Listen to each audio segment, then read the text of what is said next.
So I'll be there, but but because we got to make sure that people watch your show. Okay, So we're gotcha. good. Ready to start? All right. Yeah, All right, let's here we do it. go. Let's do it. Let's do it. This is 2OF Entertainment. Well, here we go. It's the man that promises you nothing and delivers. It's the veritable man motor mouth. It's Roald Woods who feels the need to call himself Rob Vega. It somehow makes him feel important. Anyway, do have a listen and try not to throw up.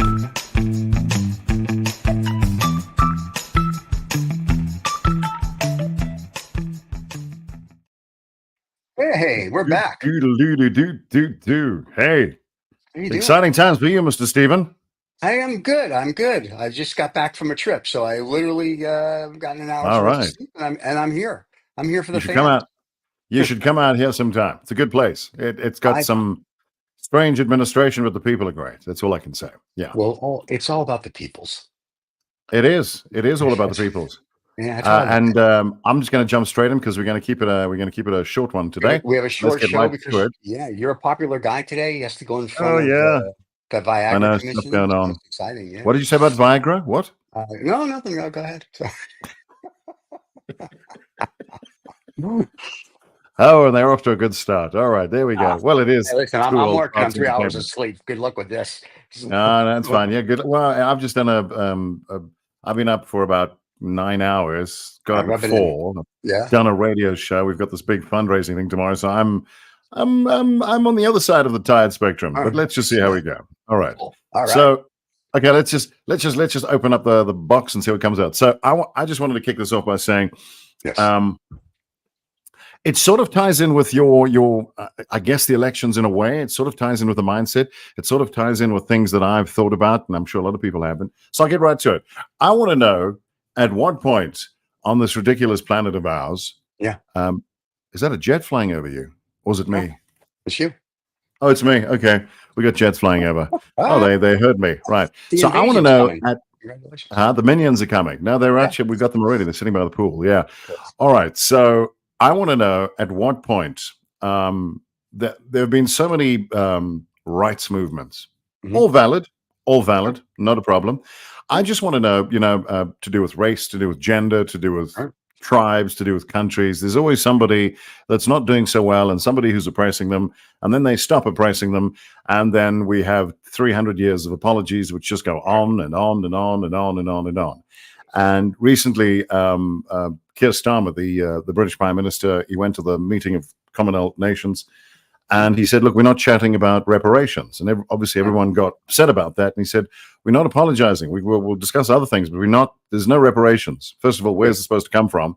And Right. second of all, that was hundreds of years ago, and people obviously are sticking to that. So my question is this, and obviously you've got the same thing there in the US, and we've, to a lesser or greater extent, we've got that here. So I know what people are saying. Yeah, you can say that. So I'm going to say it. I want to know at what point is it okay to be who you are? When do we have to stop apologizing for something Right. that we didn't do?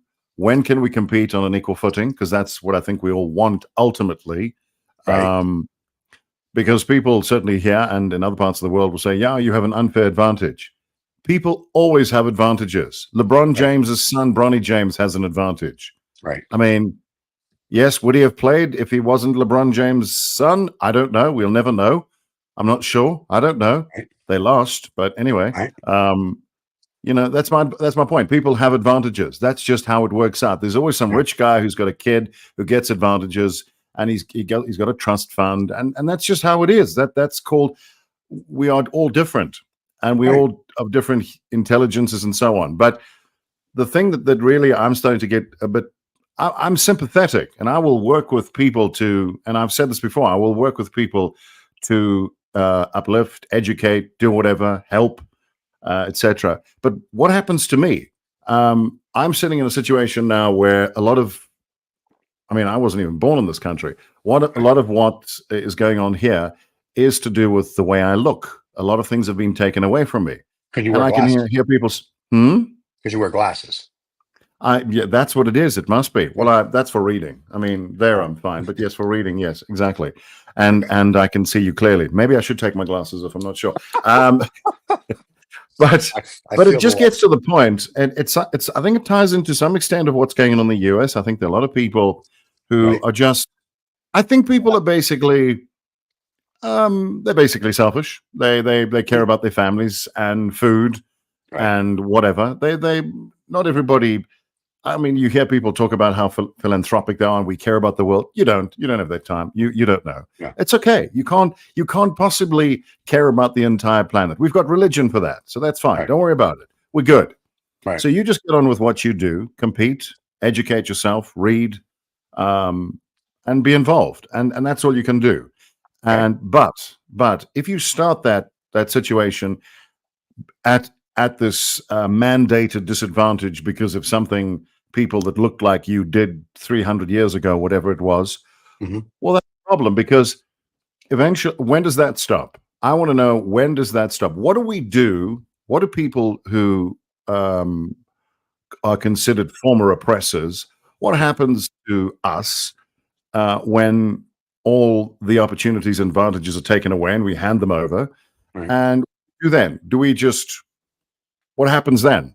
I mean, I work as a voice in this particular country, and there is a strong move to replace people that look like me. Okay. I mean, it's to do with what I sound like, and I understand the political motivation for that.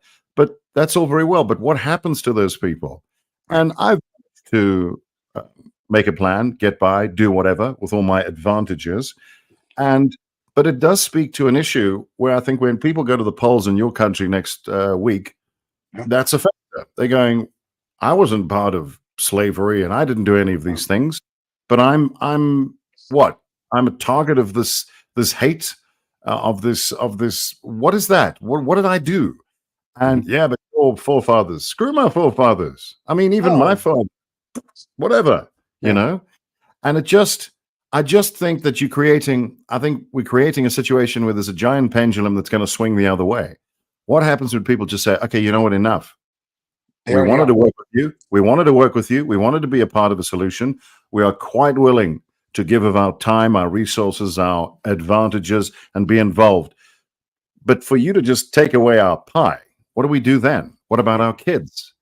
And and no one is interested in that because it's not politically expedient, and it looks good if you're some sort of a Activist. conversational punching bag for Yeah. formerly oppressed people, of which you had no part. Right. And it's just getting to the point.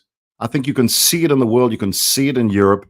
You can see people swinging the other way, and that's another reality show, by the way. But Okay. they're swinging the other way, and I just think that's dangerous. Mhm. I think if you want, let people show you how they made the pie. Don't take their pie away. I Right. just this the sins of the father shit just goes on and on and on and on. And you can see it playing out at the Commonwealth, you can see it playing out in Europe, you can see it playing out in the US. And just to sort of tie it back to your part of the world, I Yeah. think a lot of people there are very sympathetic to abuses, to civil rights issues. I think they care. They're like, oh, that's bad. They don't Mhm. want that. Who wants that? No one wants that. No one Right. should be oppressed. But we got rid of that now, so it's gone. But Right. now you're coming after me. You're coming after me for some sort of a payback. No, that's not going to work. So I'm not going to vote for a guy who's going to make sure that doesn't happen. And you creating a problem. You're Mhm. creating a problem that has such a potential for a solution. Anyway, go. That's my So, toss of the coins and and stones into the river. Lake. repatriation or reparation, whatever they want to call it. So, in America, I think we, with the American Indians, we did kind of steal everything from them. So I think when they, did what they did for them, Yeah, if but you, you didn't, Steve. you know what, People in the I'm good with, past did. I I'm understand. very sympathetic, but But you they had, didn't. but, right, That's and the I'm problem okay with the with it. language. The Yeah, American Indians didn't say Steven stole from them. They just said, hey, the yeah, government did. And the government's like, you know fair what? enough.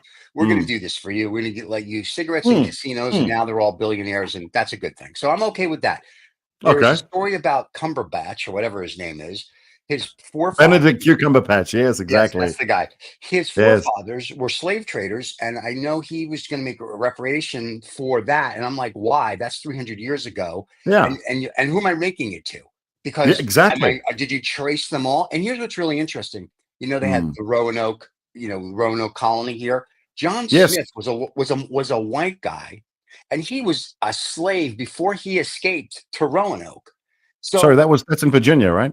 yeah, that's in Virginia. Yes, yes, I know the place. Yes, yes, yes, Virginia. So my point is, so what up? And we've gotten to a point where we only record because we don't teach history or never really did. We got to a point where we don't say, "Hey, listen, white people were slaves as well." So if my ancestors were slaves, who do I go after? So let's look at the bigger picture here. That we are so narrow focused on, and I truly, it's a terrible thing. So all the people of color. Don't send your. I don't give. I don't give about your fucking hate mail. Send it to David. He'll read it. I won't. My point is that I'm serious. I don't give a shit. I feel bad for what happened, but I wasn't there. And my being an adult is to make sure going forward it doesn't happen again. So that's what we've done to do. Yeah, right, I can't make represent whatever because. I don't know what happened. I don't have a list. And Cumberbatch or whatever his name is going, I'm going to make it better. Stop with this. It happened. Let me do one better. The Holocaust happened. I don't see Nazi Germany doing anything for me or the other Jews. In fact, there's two brothers in Austria that can't get their house back. And 60 Minutes did a story on it because technically they can't prove it, even though they can prove it. It's their home because the U.S. now has it as a U.S. embassy. So let's cut the bullshit.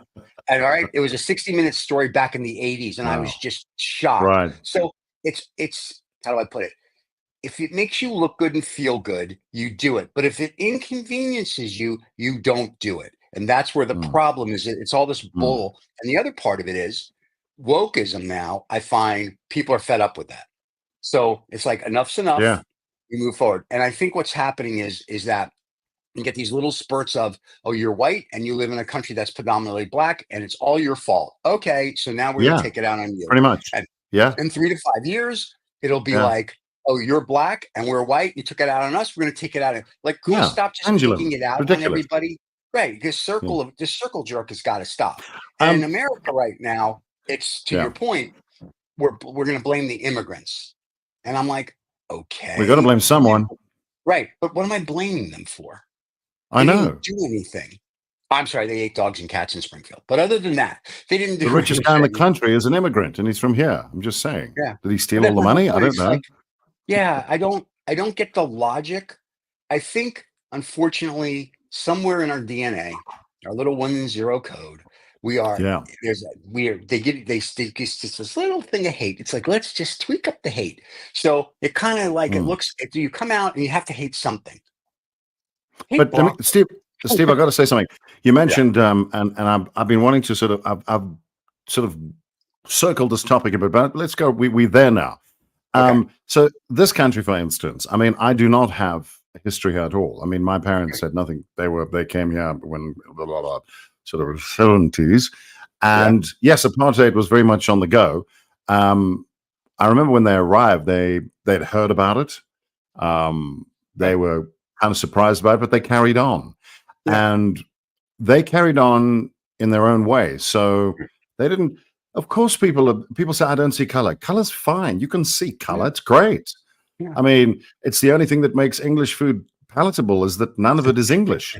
I mean, fact. Yeah, color's good. You want color. Color's great. Color's rhythm, color's food. Right. It's all good.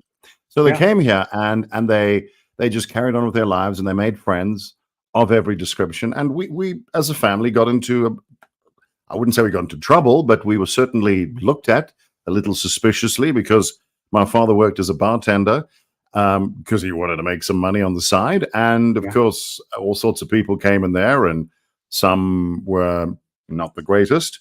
And then he would socialize with them afterwards and go into areas where he probably legally shouldn't have gone because we had these, we had the Group Areas Act where white people had to live in one area, black people had to live in another. And you had the Mixed Marriages Act where you couldn't marry a person of color. what disappointment. You're missing out there. But I'm just saying it's just Yeah. they looked at those laws as ridiculous. But Right. there was an opportunity for them to come here. They were both hired. They came here and they carried on their lives. They had never been racist people. The country ostensibly, I guess, legally was quite racist. Mhm. Sure, okay, and it was bad. No one thought, and certainly when I was growing up, no one thought, this apartheid thing is really cool. Everybody, from the time I was able to put a sentence together, formulate a political thought, we thought, it's ridiculous. Right. It's, I mean, we've joked about tall and short people, but it's as ridiculous as that, right? The short Yeah. people, you can't have these jobs. The tall people, you can't have those jobs. It doesn't make sense. It's ridiculous. And besides, this country's rugby suffered immeasurably. Now they're all great because, I mean, some of these African guys are the best athletes in the world. So imagine, look at all that, look at all that talent that was lost.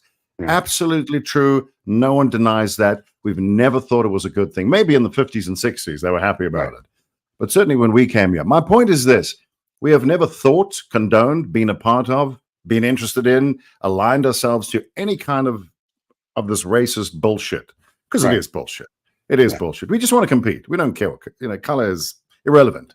The way you speak, the way you sound, the way you think, it's irrelevant. And we know why the English folk came up with some of these racial things. I don't want to be all wokey here, but it was to, look, we're taking over India, we're taking over these places, we're bringing them our civilization, because, European white culture, and we're helping them. Oh, okay, then it's fine. But that's a whole nother discussion. So we know all that. We absolutely, now we know that. And any fool that does that now, well, I mean, he's just going to get chopped up, figuratively. Figuratively. No, but I'm saying no one is going to start an apartheid country now and say, this is a great idea, unless he's a Here we chump, are. unless he's an idiot. Do you the Orange Man is basically gonna? Yeah, but hang on, I'll get to the Orange Man in a sec. But what I'm saying is, certainly no one here in this country would do that. It wouldn't happen. So lessons have been learned, and I've said to so many people here, and may I say that most people of whatever melanin persuasion, they all kind of agree. I say the white folk that you are angry with are either dead, have moved to Australia, or immigrated to the UK. They don't live here anymore. Those people that benefited, they're gone. They couldn't handle it, or they didn't like the fact that there was now going to be a majority government, and they left. So the folks that are here believe in this place. They want to compete. They want to, if they've had an advantage, they want to share it with you. I'm not saying all of them, but most of them. You think, we woke up and we thought, we've gotten rid of that apartheid shit. It's gone. Now we're all just right here, bang, let's compete. And they introduced all kinds of legislation to ostensibly right that, but it was more window dressing than actual change. So we had corporate appointments that had to be based on how much melanin content you had, which is a little insulting to anybody of color, saying, well, you must be stupid. You can't get the job on your own. Okay, that's a fact. And there's people who are more than capable. We've got some very smart people who are not white. So, there you go. And they're very competitive and smart, brilliant people. So I flip it around and I say to people, so basically what it means is I certainly wouldn't want to get a gig because of what I look like. I want people to recognize what's in my head, what I sound like. And we've got a situation now in this country where not many, but there's maybe, let's say there's 50 million people of color in this country. Maybe 3 million of them have benefited from all this political legislation. But the other 47 million are possibly worse off and just as frustrated as they ever were. But now there's no one to guilt. Now there's no white folk in power they can say what's going on. It's their brothers that are running the place who are going, no, we actually like all this money. We're going to keep it. Now, it's not a color thing. That's just a human condition. If you put if you put the children in the principal's office, they're going to go, wow, this is great. Anybody would. I say to people, if you put me in charge of a oil company, it would be bankrupt in 6 months, maybe sooner, maybe 2 days. I don't know anything about it.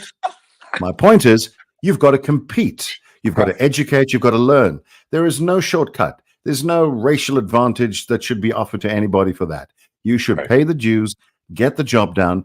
Our rugby team is an example of that here in this country, where there isn't a single player in that side, and they are all colors, that has Right. got there because of anything other than talent. And they Right. are currently the world champions. Job done. Done. Right. There you go. That's what you want. Yes, there are people that are going to. I mean, look at your NBA. I mean, Mhm. no one complains about the lack of white folk in it, but here's the truth. Here's the truth.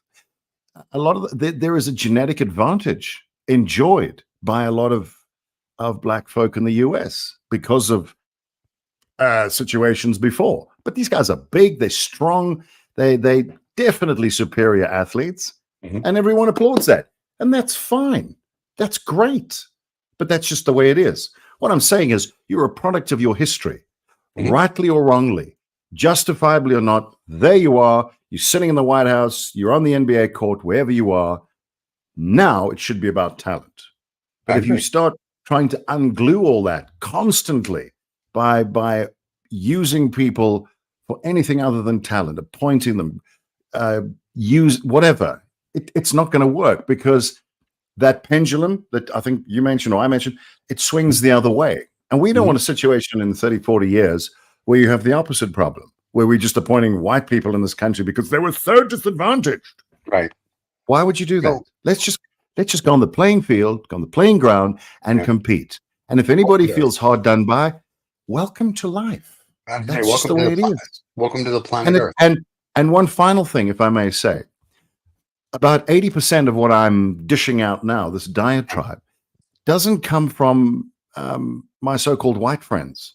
Right. This comes from youngish professionals of color that I work with, some of Right. whom are my friends, some of them I actually have a beer with. No, I don't drink beer, wine with. Ooh. They say to Wow. me, they have said to me, I don't know what their journey is. I have no idea what they've been through or what their parents have been through. Of course I don't. And they don't know mine. They know that.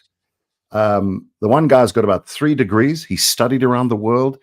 He works for a banking. I think he works for HSBC.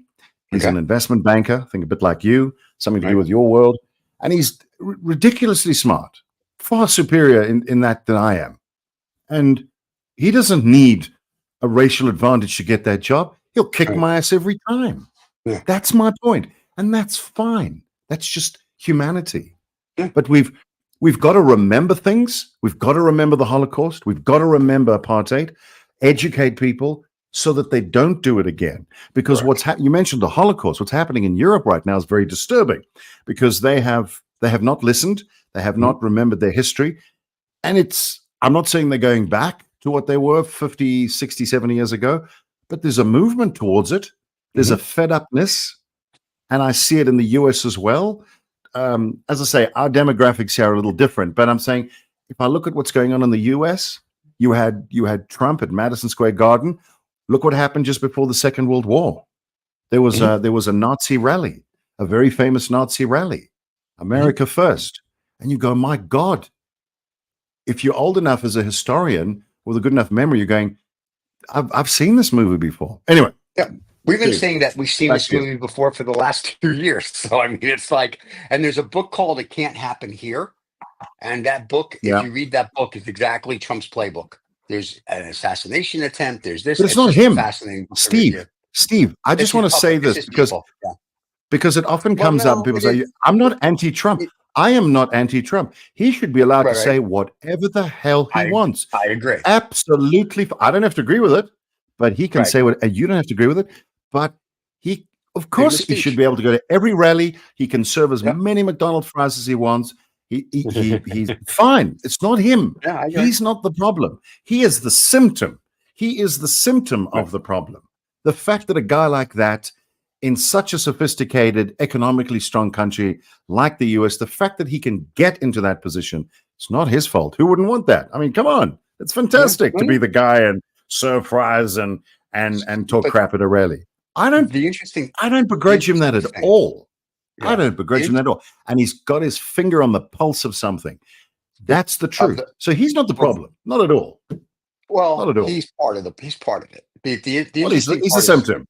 Yeah. The New York Times and everybody's putting out like what this next 4 years or however many years would look like under him. And it's like very scary when it's like, get rid of political appointments, put more things under him, do this, people that are loyal. I mean, when you read it, I'm like, oh, I read this book. It was a red book, written with a guy with a mustache. So that's it. But, hey, listen, on Tuesday, people will go to the polls.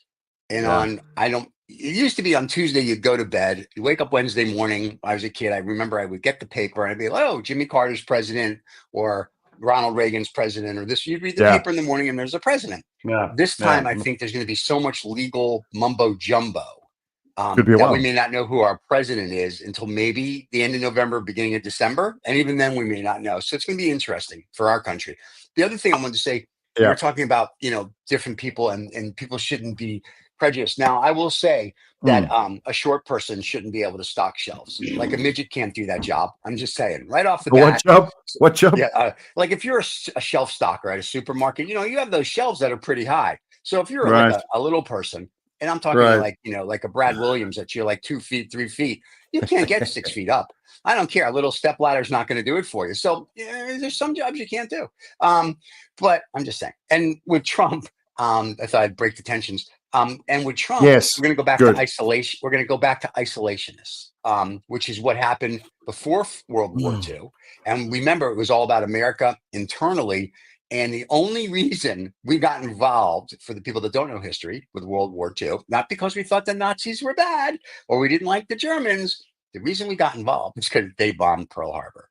And at that point, the United States was like, oh, shit, we have to actually do something. And because Churchill made numerous trips over here and was pleading with FDR constantly to be His involved. mother was American, right? Churchill, his mother was American. So he's effectively a U.S. citizen. So he was pleading, and they were all like, no, not our problem, not our problem, not our problem. And then all of a sudden, that's a you problem. That's where that came from. Right. And then all of a sudden, some people from across the other pond decided they were going to take a holiday, and they didn't like the hotel bill, and they bombed the island. So, and then all of a sudden, America's like, we should probably get involved because this isn't good.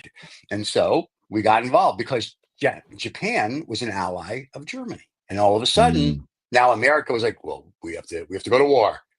Okay. And what's happening is that the way Mr. Trump seems to be doing it is he's going to be an isolationist. If you read all the articles in The Economist or the Financial Times, the Wall Street Journal, the New York Times, I can go on. Every politician or general in Europe and even in Asia, they're like, here's the what if scenarios we've come up with. None of them are good because, as I've said, when way back when Trump was like, hey, NATO, write a check, which I agree with. Listen, some of his policies I agree with. Is its rhetoric I get a little worried about, but some of his policies I agree with. The NATO people are like, so how is he going to carve out or make peace in the Ukraine? A lot of them think he's going to be like, hey, Putin, just go ahead and roll over. Whatever. Steve, I got to say a few things quickly. One, this actually speaks to what I began the conversation with. It's the concern that I have, but I'm trying to be clear, I'm trying to be devil's advocate here. But the concern I'm raising is I know this is weird, intolerance of intolerance. Would that be? Okay. Yeah. What I'm saying is, yes, there are white people on the earth. No, they didn't enslave everybody. Right.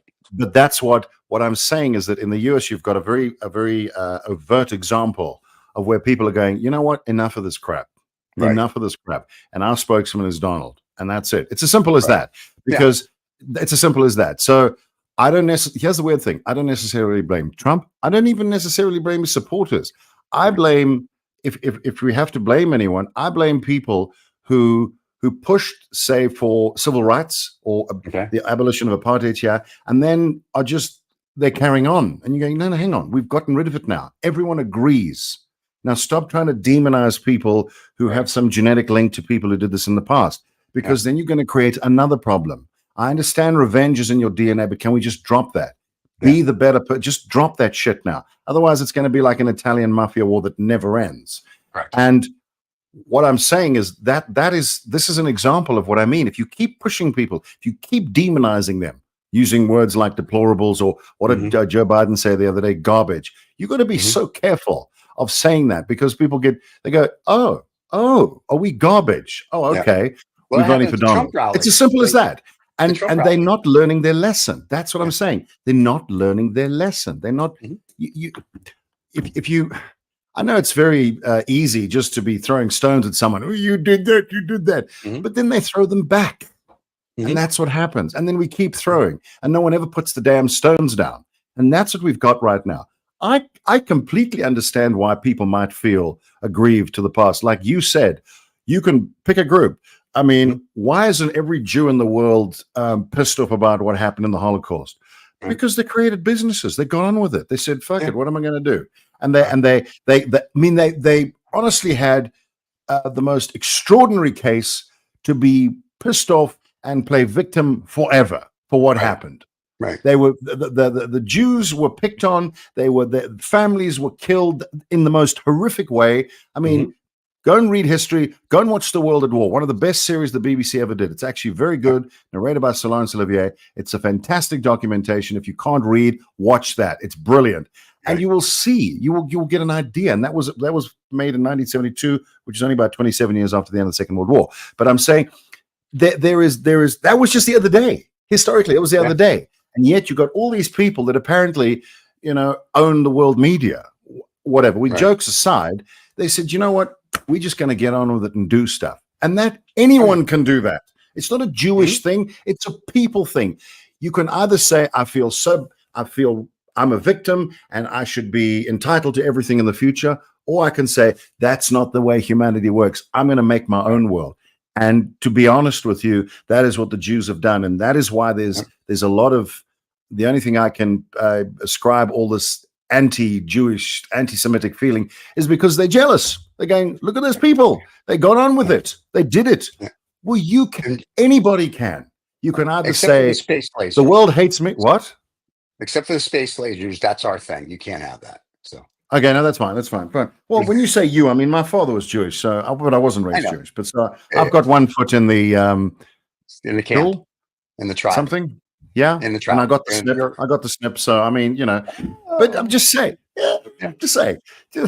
But I'm just saying the whole thing is that, look, we can all sit around the campfire and point fingers at people who've done stupid shit to us. Everybody can. Everybody. Yes.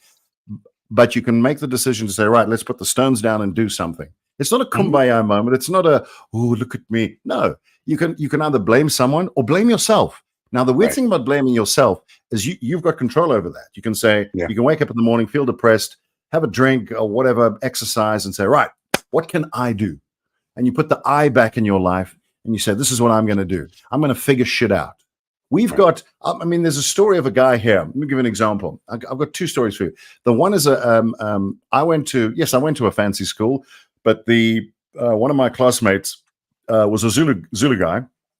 And obviously this is now the 80s. So that was right in the middle of apartheid. You can imagine what his father went through. His father had no formal education. He was a shepherd boy who schemed and dreamed and then got a job at a trading store. It's called like a trading store here. And worked and worked and worked and worked. He could have blamed everybody for his situation. Was he smart? I don't know, but he was astute. And he got on with it. He learned how things were packed, buying and selling within the trading store, all on the job. Eventually, he became the manager, and he saved and saved and saved. It took him a long time, and he eventually bought that store. And then he bought another one and another one and another one. And he was then able to send his son in the middle of apartheid to the fancy school that I certainly couldn't have afforded. I only got there because I had like a 90% scholarship. But what I'm saying is his father got on with it. He could have just sat by the river and said, you know what, I've got to blame someone. So that's what he did. Then there's another story of a woman here in this country as well. I'm not saying everybody is this entrepreneurial, but sometimes you just have to be. She was like a domestic servant, what you would call it. She was a servant in the house. Right. Yeah, like a butler, but she would clean and iron and do all that. And there's a lot of that. Right. Yeah, they call them a domestic. Yeah, it's the sort of the correct term, or a char. I don't know what that means. So she did that. She worked her ass off, and one day she was at the airport with the guy who employed her, and she was helping put bags into the car. And she obviously noticed the airport and spoke to some of the cleaners there and the people. And she thought, well, I can clean. Right. And here's an airport. and she got talking to them in her own language. Right. Schemed and dreamed, exchanged numbers, and she then left her job as a domestic, joined the airport cleaning company. And I mean, airports are not the greatest place to clean, but she Right. learned the trade. Long story short, now some 20 years later, she owns the cleaning company that services all the airports, and she is worth God knows how much money. So, and it depends. She could have blamed her past. She could have Yeah. expected something, or she could have got on with it, what she did. There's nothing stopping you, only your damn self. Right. And that's what I'm saying. And I'm not saying you're going to have all the skill. I'm not saying you're going to have all the advantages. But when you stop blaming everyone and you start looking at yourself, that's the only opportunity you have to actually do something. But if I you're agree. constantly just putting out energy to other people and blaming them, there's nothing. You can't do anything. There's nothing for you to do. You wasting all your energy on all of this, and that's the thing that really annoys me, because this country has got. If you look at it on a map, strategically, it's in a superb position. The climate's amazing. There is space. There's so much that hasn't been done. There is tons of opportunity. Yet we still have a system where we've got to advantage certain people, and that's what's killing the country's economy. I don't care whether, people can say what they like, but that's a fact. The people that create businesses need to know that they don't have to give their businesses away. Otherwise, they won't open them. And no one wants to have this conversation. And it goes on and on. And everyone's sitting around saying, we need more efficiency. We need this. No, you need to stop disadvantaging the people that could actually do this. And if they all happen to be Indian, white, black, purple, whatever, so what? So what? Because then you'll get to enjoy a great economy where your kids can go to school and the money will be coming in and investors will feel confident about putting money into the country. The reason why the economy is picking up now is because we have this sort of coalition government, and people from around the world can say what they like, but they won't invest here unless they know their money's safe. And they're starting to think their money could be safe. And that's because there's a glint of possibility that we might be going, yeah, this whole racial thing of appointing people it's not the greatest. Let's just get the right people. And you know what? Most of them will be people of color, because 85% of the country, outside the country, is not white. It's just going to happen. Well, we were going to do a deal there a few years ago, and we pulled out because of a whole bunch of reasons. So we're like, yeah, no, not yet. You're not ready. So no, we're not. And there is, what's frustrating though, Steve, is that I've got a friend of mine in the US who's just secured some distributorship. I'm not going to get into it now, in South Africa. And he tried to do this 15 years ago. And he was told, well, you're going to have to give away 51% of your business to local people of color. And he said, I'm not doing that.